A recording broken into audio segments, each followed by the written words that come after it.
sais pas si vous avez vu les clips de Trump en train de capturer ce président. À part si vous travaillez avec le FBI, personne ne savait que ce président allait être capturé. Il y a 17% de chances que Donald Trump achète le Groenland avant 2027. Sachez qu'on va avoir une semaine prochaine qui va être super volatile. Est-ce que Jésus va revenir en 2027? Est-ce que Israël va strike le Liban? On est parti la team pour toutes les news. On va analyser le gold. Je vous ai préparé pas mal de choses intéressantes avec un gold qui a bien pété. Alors première chose dont je voulais vous parler et que je trouve quand même pas mal fou. Vous le savez, il y a eu la capture de Maduro, donc le président du Venezuela, qui s'est fait capturer. Franchement, c'était un truc de fou ce qui s'est passé. Je sais pas si vous avez vu les clips de Trump en train de capturer ce président. On dirait du clip farm sur TikTok, complètement fou. Et forcément, il y a tous les marchés qui ont réagi. Je sais pas s'il y en a qui ont tradé la semaine dernière, mais l'or, gros gap haussier. C'est ce gap qui m'a d'ailleurs pas mal frustré, qu'on a créé ici. Pareil sur le pétrole, pareil sur les matières premières. Mais surtout, il y a le stock market du Venezuela qui a complètement explosé. Je voulais vous partager cette info, c'est que la plupart du temps, lorsqu'il y a ce genre de news, lorsqu'il y a un dictateur ou plus ou moins un dictateur qui part d'un pays, le stock market est hyper bullish. Et là, dites-vous, le stock market a fait quasiment 350% sur la semaine dernière. Complètement fou. Alors, je sais pas s'il était très liquide, je sais pas s'il était énormément tradé, mais c'est toujours intéressant en fait de voir comment une news politique, économique impacte le marché. Donc on a vu le cours des matières premières, mais aussi forcément c'est bullish pour le pays. Le stock market a explosé. 350%, je sais pas si vous vous rendez compte de ce que c'est, mais sur un indice boursier qui a quand même de la valorisation, c'est vraiment immense, c'est vraiment colossal. Et il y a plein d'actions pétrolières, il y a plein d'actions, notamment Chevron, qui ont explosé suite à ça. Alors, je veux aussi vous dire quelque chose, anticiper ce genre de mouvement, c'est extrêmement compliqué parce que ici, à part si vous travaillez avec le FBI, personne ne savait que ce président allait être capturé. Et c'est aussi un marché sur lequel il y a beaucoup de spread, beaucoup de slippage, donc beaucoup plus facile de se dire ok, il fallait que j'achète plutôt que d'acheter. Mais c'est quand même toujours hyper intéressant de voir la réaction du marché. Et moi qui trade énormément l'or, j'ai été étonné que l'or réagisse aussi bien. Et par exemple, le gap haussier qu'on a eu ici, donc vous avez vu, ce gap, c'est quoi? C'est le trou qu'on a eu entre cette première bougie et celle-ci. Et c'est dû à cette capture. Deuxième news extrêmement importante, on a la Cour suprême des États-Unis qui pourrait rendre la décision de droit de douane de Donald Trump illégale et donc venir soit l'annuler, soit venir la changer, soit venir rembourser les entreprises. On devait avoir la réponse vendredi. D'ailleurs, est-ce qu'il y en a qui étaient avec moi en live vendredi? On a attendu jusqu'à, je crois que c'était à 15, non, c'était à 16h la réponse. La Cour suprême a annoncé qu'elle allait reporter cette nouvelle, du coup à cette semaine. Et franchement, c'est crucial. Donc là, ça va être pour mercredi. Franchement, c'est la news la plus importante de la semaine. Pourquoi? Parce que si jamais ces droits de douane sont annulés, sont remboursés, et forcément, pour toutes les entreprises qui exportent aux États-Unis, c'est extrêmement haussier. Pour tout le stock market, c'est extrêmement haussier. Pour toute l'économie, c'est super haussier. Et c'est l'événement. En fait, on a vu vraiment un marché vendredi qui était congestionné à cause de ça.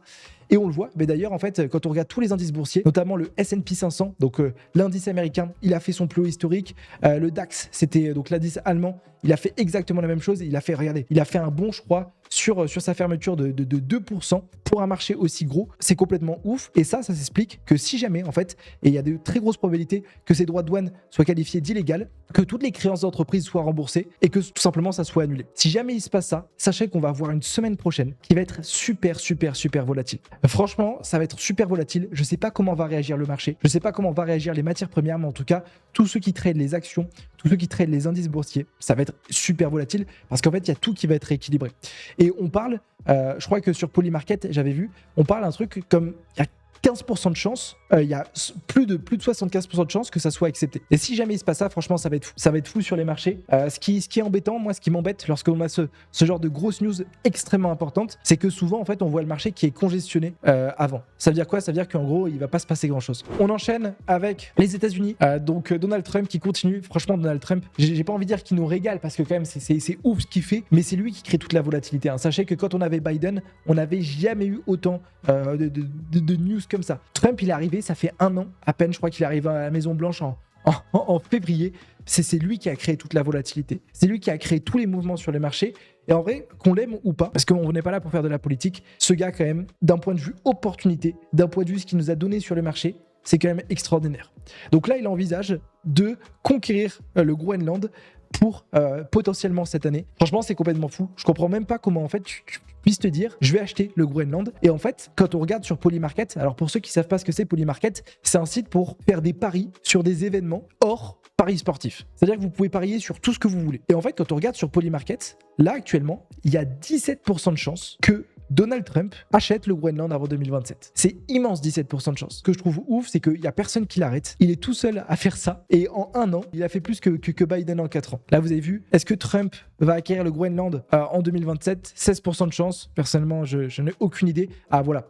Vous avez vu, il y a 27% de chance que la Cour suprême soit avec Trump. Donc, il y a 73% de chances que ça soit requalifié d'illégal. C'est quand même immense. Bon, je vous fais un disclaimer. Ce site, c'est des paris, hein. C'est-à-dire que vous savez très bien, les paris, c'est truqué. C'est le bookmaker qui gagne toujours. Donc, je vous recommande pas de faire des paris. Mais c'est intéressant pour voir les stats et les probas. Tu peux aussi parier à la baisse ou à la hausse. Donc, dire oui ou non. Et en fait, tu as ça pour tout. Genre, tu as ça pour la politique, qui c'est qui va... Tu vois, les décisions de ton directeur, c'est hyper intéressant. Il y a même des trucs de ouf comme est-ce que Jésus va revenir en 2027 ? Est-ce que Israël va strike le Liban ? Vous pouvez vraiment parier sur tout. En tout cas, on est en train de vivre un début d'année qui est incroyable. Effectivement, il y a des frappes. Après, le goal est tellement haut que maintenant, il réagit plus à ça. C'est-à-dire qu'il faut des news qui sont beaucoup plus grosses que juste des frappes. Alors c'est quand même atroce, etc. Mais depuis 2023, on a des guerres au Moyen-Orient. Depuis 2020, on a la guerre Russie-Ukraine avec des frappes. Et aujourd'hui, on voit que l'or ne réagit plus forcément à ça. Alors il monte globalement parce qu'on a ce contexte instable, avec des guerres, avec des frappes, etc. Mais là, cette montée qu'il explique, il y a premièrement une liquidation qui s'est faite, c'est juste le momentum. Ça m'étonnerait qu'il vienne faire un gap. Je me souviens, c'était il y a 6 mois, on avait regardé l'ouverture ensemble quand il y a eu des frappes Iran-Irak et le gold n'avait même pas bougé. Il avait grimpé. On avait eu un petit gap et c'est tout. Allez, petit point maintenant sur le marché. On a un or qui est extrêmement haussier. Vous avez vu, on est vraiment pas loin de récupérer le all-time high, le plus haut historique. On est, franchement, il y a combien de pips là ? Je dirais, 400 pips. Donc là, le marché fait une bougie et on est sur un plus haut historique sur le gold. C'est complètement fou. Moi, personnellement, je comprends pas cette montée. C'est ce que je disais vendredi. Vendredi, j'étais baissier sur toute la séance. J'ai pas tradé vendredi. Et je comprends pas pourquoi on est monté si haut. Parce que moi, toute la liquidité est en bas. Ici, on a des equal low. Ici, on a des equal low. En fait, simplement, le marché a laissé une grosse trendline là. Et je comprends pas comment le gold arrive encore à monter alors qu'il n'a chopé aucune liquidité depuis toute la semaine dernière. Je dis pas qu'il va y avoir un crash boursier. Je dis pas que le gold va s'effondrer du jour au lendemain. Mais je dis que moi, actuellement, et vous le savez, je suis extrêmement acheteur de base. Cette montée, vous avez vu, elle s'explique. Pourquoi elle s'explique ? Parce qu'on est venu chercher ce plus bas sur le marché. Ok, donc prise de liquidité et le marché a pu grimper. Il a eu de la force. Il faut qu'on corrige. Ok, un marché peut pas monter comme ça. Ça n'existe pas. À part pour les cryptos, un marché peut jamais monter en ligne droite. Il doit choper des liquidités. Et là, ça fait depuis novembre que vous avez vu, clairement, il monte en ligne droite sans liquider un seul niveau. Donc, moi, mon plan pour cette semaine, je vais essayer de trouver des petits achats, mais à chaque petit retournement, à chaque confirmation vendeuse, j'irai en vente et j'irai avec un plus gros risque. Trop de conflits géopolitiques en ce moment, le gold, c'est une valeur refuge. 1000% depuis 5 ans, on l'a vu sur l'explosion. Et franchement, pour ceux qui ne me connaissent pas, demandez aux gens dans le live, je suis la personne la plus haussière que vous connaissez sur l'or. Je pense que vous n'avez jamais connu quelqu'un qui a aussi appuyé sur acheter en 2025. Je pense que je compte les ventes que j'ai prises sur l'or sur les doigts de ma main. J'ai pris que des achats. Même quand j'ai vu l'or grimper comme ça, vous avez vu, pour moi, c'est pas déconnant. Pourquoi ? Parce qu'on avait accumulé ici. Parce qu'on avait pris la liquidité, parce qu'on avait chopé des lots ici. Et donc, ça s'explique. Pareil pour cette poussée, vous avez vu, on a eu une correction violente. Pareil pour cette poussée, parce qu'on était venu récupérer des plus bas. Mais là, en fait, simplement, on vient grimper comme ça, en escalier, avec des stops. Quand un marché monte en ligne droite, c'est des liquidations. Mais là, le marché, vous avez vu, il vient... J'ai pas envie de dire que c'est une accumulation, mais regardez regardez la tête du prix. Petit range, ça pousse. Petit range, ça pousse. Petit range, ça pousse. En fait, on n'a pas le même momentum que ici. En fait, quand tu compares la différence de ces bougies à celle-ci, tu vois ici, tu as des doji, tu as de l'indécision. Donc je le comprends pas. Il est bien parti pour faire la TH. Alors attention, hein, on a aussi juste ici un order block daily, ok, et c'est le même niveau qui avait réagi là. Donc on est à peu près sur le même setup que ce qui s'est passé sur fin d'année 2025. Donc on a un bloc daily qui peut aussi tenir.